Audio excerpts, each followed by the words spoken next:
parents, this is about the hate y'all pass down into your children. First, I'm going to speak on something that came from me from the Most High. Then I'm going to speak on something that is a relatable experience to most of us, as well as a personal experience.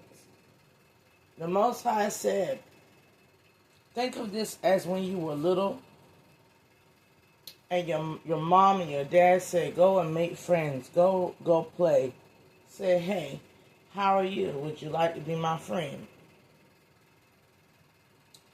And your parents were saying if they don't want to be your friend, or if they don't treat you with kindness, and if they don't share and they're not caring, then don't worry about it. Come back to me and I'll get you what you need and you can go play by yourself. Right? So you go and you introduce yourself to a friend and you get to playing with this kid. And this kid, they don't really know you at first. So you really are getting along. Y'all don't know each other. You're both strangers. But this kid was raised in a home or under a dynamic where if you are new, they got to test you. They got to see if you're really going to be their friend. So this kid says, hey, stupid, ha ha ha ha, let's go play a game. And you are offended by the fact that they say, hey, stupid, let's go play a game. And you're like, I don't like that. Please don't call me stupid. They're like, it's just something friends do. But you don't feel it that way. So you go back to your mother. You go back to your father. You go back to God. And you're like, God, please. God, please. And explain to me this friend dynamic of us calling each other stupid. Now, this is the same in the black community as us calling each other the N-word. This is the same of us going up and going, hey, bitch, hey, bitch, what's up, my N-word? At the same time, it is the same dynamic as going around, literally going, ha, ha, ha, you so stupid. Calling each other out of our names. Calling each other out of who we are ourselves. Not identifying another person for who they are, but identifying them for how you feel or what you're projecting toward them, right? Which is, you feel like an N-word, so you think they're an N-word. You feel like a bad B, so you project that they're a bad B. You feel stupid, so you project that they're stupid. And you go back to God and God explains to you why that's not good. Because the power in the name of the word, the power in the living word, the power of the word. And the word is bond, the word is a power. And you should never speak these spells over each other, right? And anyone who wants to speak these spells over you have already crossed the bound. So you need to make sure that they do not do it further. They did hurt you. And they energetically hurt you through the power of the mechanism of spells, words. So you're like, okay, I'm not going to let them do that no more.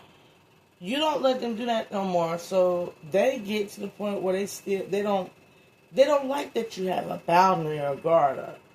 So instead of calling you stupid the next time, when they're laughing, they throw their hand back and slap you on the shoulder real hard.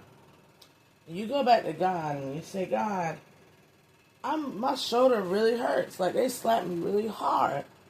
But they didn't call me stupid. And we was just playing. Or maybe they kicked dirt in your eyes because they was playing and they was like, ha, ha, ha, and then kick dirt or something like kids do. You go back to God, and God and Mother and Father goes, well, that's what they felt they wanted to do. They felt that you should be dirty. They also felt that they should be able to find dirt on you because you're not. You should be unclean. Maybe because your clothes are newer than theirs. Maybe because the ways that you are is a lot more intelligent or a lot more enlightened or a lot more spiritual. But whatever the case may be, they kick dirt up on you and they hit you to test and see if you would let them do that to you. They want it to soil you, and then they want it to hurt you physically. Don't ever let nobody put your hands on you. If you can't keep your hands to yourself, then you don't play at all. So, and speak up for yourself. So you go back and you put your foot down. You say, I don't like what you did yesterday. You put dirt on me, and I have my fresh clothes, and I didn't want no dirt on me. And on top of that, you hit me really hard when you were laughing. I don't like that. Can you please stop doing that? And this person says they're sorry. I won't do it. And all the excuses in the world as to trying to normalize it in your mind that it's okay, it's the proper way of being. Right? But ultimately, you are a forgiving nature. You are a child. So you accept the apology as sincere and authentic. But you come back the next day and you realize something days on, days later, playing with them. They might have stopped saying that particular word, but they started saying other snarky comments. Or they might have stopped hitting you physically and throwing dirt on you and, possibly trying to dare you to eat a worm or do something that's really negative so that they can say that's what you do. Or now they're starting to ask you for things to see if you're gullible and constantly giving. It might not be a lot, but over time it'll accumulate to a lot. But they'll never reciprocate that sharing. They'll breadcrumb share with you and expect whole steps of help and aid from you, right? And eventually you realize you're going home and your parents is like, I thought I gave you I gave you 4 lollipops. Where's your lollipops? Well, I gave 3 why would you do such a thing? I told you you needed 2 for the afternoon, 1 for the evening, and you could give them 1. Why would you give them 3? Why would you give them this amount? Why are you giving more and getting less in return? Why are you giving and giving and giving? And it doesn't seem like this person is learning how to supply it to themselves on their own 2 feet, much less how to properly share. And that is the lesson you learn that gets you to a distance yourself from this person. Because innately you've took 3 strikes. You took 3 strikes against who you are, what you represent, and what you have, what you worked for, your hard-earned. And you're dealing with somebody who has crossed the boundaries 3 times and has not allowed you to come up from one cross of a boundary, establish a new boundary, a new harder boundary, without them violating another. So you basically you understand you get miserable. You would rather do things by yourself now because at least nobody's calling you a name. You would rather go and play in the sandbox by yourself because at least nobody's throwing dirt on you. You would rather keep your lollipops for the rest of your day because when you don't have this person around, you don't have to share most of what you have and be left with the bare minimum, So, or be given the bare minimum. So God tells you to play by yourself. He tells you to go into hermit mode. Divine, most high, holy source of all creation tells you to go within. And while you're at it, go ahead and communicate your frustrations without degrading, humiliating, or talking foul or fighting. Tell them how you feel. Tell them your perspective. And then don't seek closure. Don't seek their explanation. If they've already apologized and explained and trying to normalize, they'll go down the same path. This is called gaslighting. So you do what you do, you block, you delete, you close out the cycle, you move forward. Right? Because you here are the child. And your safety as a divine chosen being of creation is to be safe and secure within creation, amongst all creation, because we are all childs of God or child of creation, right? So you keep going forward. Now you have learned a lesson, and now you are a primary adult. And you understand how to separate yourself from adults when they exhibit these jealous, envious, secret hater relationships, right? But yeah, now you have a child and they have a child. But when they do something to overstep your boundaries and you separate from them and say, please, do not cross my boundaries, and they keep doing it and you say no, no more, me and you cannot hang. But you can, your children go to the same school. Your children are within the same community. Your children are within the same block, on the same road, in the same town, in the same city. Whatever the case may be, now they take their children away from your child.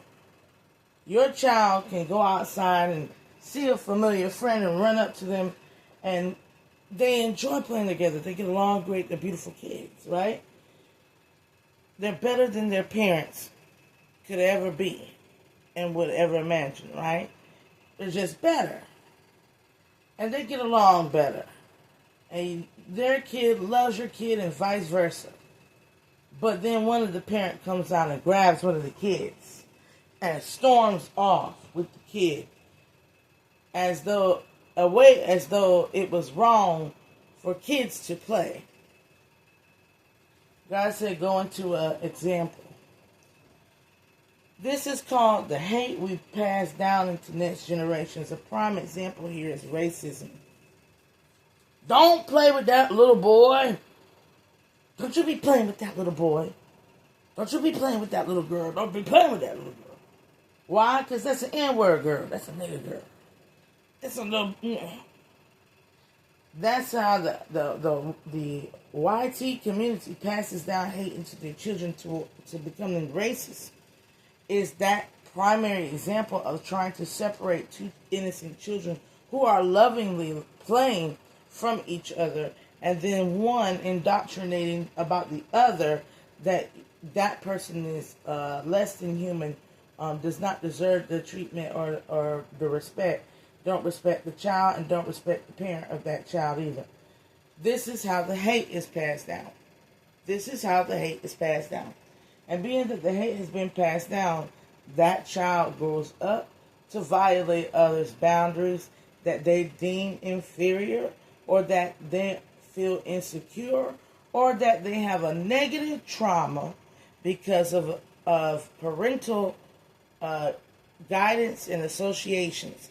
Why? Because it's very hard for a man and a woman to be friends when men are influenced to be womanizers and women are influenced never to want to do, comprehend, or understand things that are of the male-dominated world, such as G.I. Joes and whatever they like, right?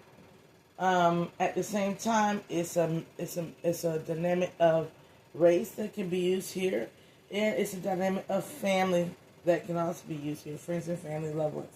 Because in my personal experience, Lord says, speaking your personal experience, I grew up in an African family, a Congolese African family, and I have 18 first cousins, and I have 10 heads, aunts, and uncles, and we were always together. It would be at least to 10 of us. If we could get 10, it was 5 to 10 of us, 4 to 5 to 10 of us together somewhere. And we loved to convene. But one day, my aunt went through a situation, and she was domestically abused. And in her being domestically abused, there was a falling out between her and her brothers, because her brothers chose to hang with the abuser, the African man who abused, who was my uncle, of course. So I viewed it kind of like, yes, he's a man, and he did those things, but he's also the loving uncle that never mistreated me, right? But I know right is right and wrong is wrong. And if he's going to be beating on my dad's sister, my dad should not be caught hanging with him, right? But my dad and all the brothers was caught hanging out and having a good time with this man. after he endangered their sister's life. This was not no small domestic violence. This was a dangerous domestic violence situation.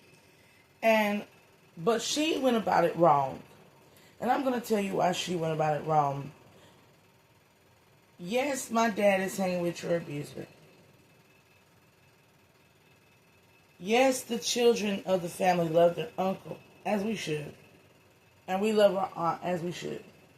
But we should have never been made to be separated.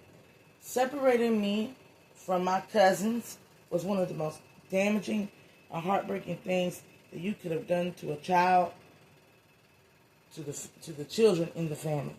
It was it was so hard when I would go and I would hang out with my other cousins, and we would sit there and cry and talk about how we missed that cousin and we could not contact or have any type of contact with that cousin.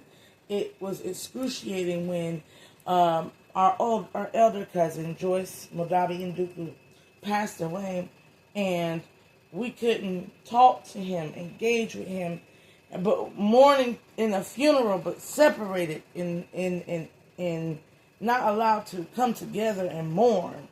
It wasn't okay. It just didn't feel right. Because what did we have against each other? We were just kids. These adult problems should never be placed as a burdensome on our shoulders. We should always be able to play with our cousins and our friends, regardless of what adults go through. You cannot tell me to stay in a child's place, be in a child's place, and be of a child's business. But then take your adult business, your adult problems, and then place them on my shoulders. It's the same as when we are struggling with our kids. When we are struggling, our kids don't supposed to know we are struggling. There's Kanye West or Kendrick Lamar said, or one of the two. We all had this. We didn't know that we was in a struggle. Our parents would get it. Kid Cudi, I think Kid Cudi, one of the artists quoted this. But the energy here with Gemini, the mirrors, the twins, as well as Aries energy, the Fool, is what we're going into here now. So you're looking between late March and May energies. So the lovers and the fools. The lovers and the kids. The fool is represented by the kids, right? What type of fool are you being? What type of lover are you being? Are you a lover or are you a hater? Are you an adult or are you acting like a child? Are you in your place? And the reason why I want to talk about this, because how can we stop hate and vengeance when we are so ready and willing to pass it down to our children? How can we stop hate and vengeance when we are willing to sit where our parents out here will sit down and gossip to their children about a grown adult? There are children. I remember my daughter came in from school and she said that the other child said that I was dusty, and I knew that child did not say that I was dusty. Their parents said that I was dusty and taught that to the child. And then that child went and said that to my child, hurting my child's feelings, warping that child's perception of what true wealth looks like, which is health and love. You know, and we breed this unwanted progeny this progeny of anti-life, anti-Christ. We're breeding this because we want to continuously pass down our hate into our children. Girl up the road sitting there having a fight club with a bunch of kids. Got them out there fisticuffing and beating each other up under the age of 10. When is it going to stop? White person teaching their sons and daughters to be racist. When is it going to stop? When is it that you're going to realize that you should hate alone, and be in your own shit? Nobody wants to sit in your misery. Nobody wants to sit in your shit. Nobody wants your mindset. You shouldn't even want your mindset in the world. If your mindset is to tear somebody else down in order for you to come up or for you to feel better, then you should hate yourself.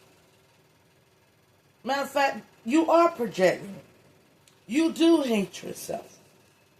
And you are projecting it into your child and onto others to hate themselves too. Because when you understand life is unbiasedly given to all, we have all gotten the breath.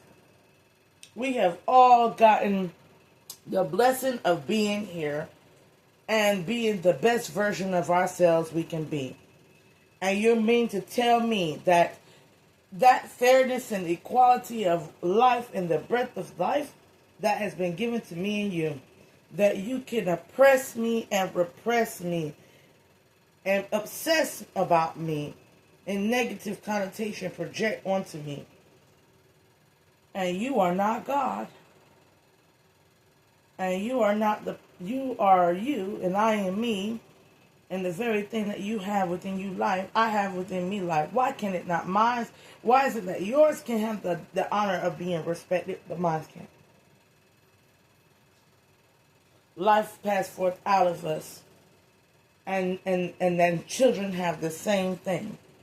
And instead of us giving them a clean slate, we would rather take our nastiness, our pettiness, our hate, our jealousy, our envy, our wrath, our rage, our gluttony, our laziness and sloth and complacency. We want to pass that down to them because we hate ourselves and therefore we hate anything that comes out of us. You are destroying your children because you want to destroy yourself. You are destroying your children because you want to destroy yourself. And you are teaching your child to go out here and be a destroyer.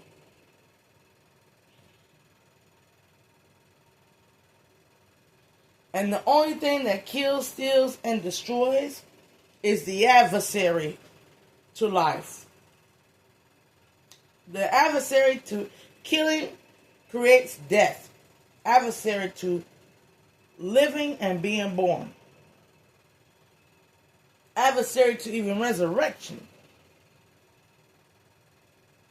So the next time you get mad and you see your children playing with those children, and those children haven't done anything to you or your children, before you get your ass up to go out there and to separate those children, sit back and look at them and say, is this the world that I would imagine for the children? A world where we might not get along as adults, but they have the laughter and play of Holy Spirit and innocence in them. And it should be allowed to flourish and grow. Because whereas my light and the thorn in my heart was then, protect theirs. Protect the children and let their light and their heart experience what we didn't have or what was taken from us or what we have not learned to cultivate within ourselves. May it be blessed to the children, for that is true generational wealth. And I'm going to leave it at that. This your girl, Goddess Bella Babe. Like, share, and subscribe.